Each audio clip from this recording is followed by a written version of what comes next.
already doing all the ceremonies. Look at how many teams we have trained on ceremonies and what we're doing.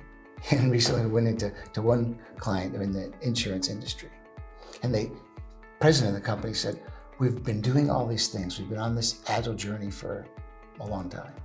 He said, Andy, when are we going to be getting to value?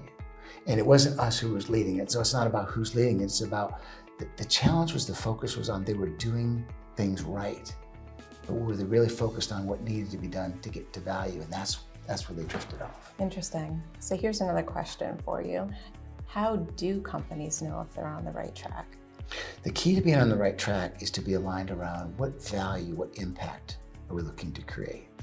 And there's different things we can do as we look at that. For example, instead of looking at everything that we need to do, which is what some people look at agility, how can we do things faster?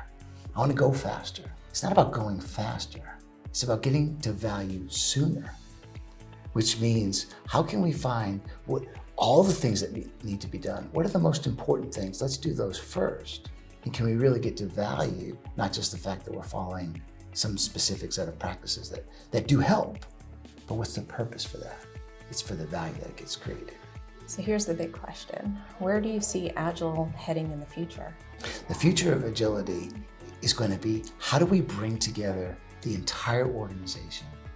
Not because we need to solve everyone's problem, but because today organizations grew to solve a problem together.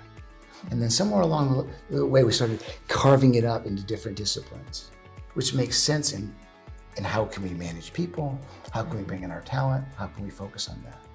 But the challenge is when we manage people in these silos and then we have handoffs in between, the value that needs to flow goes across the organization.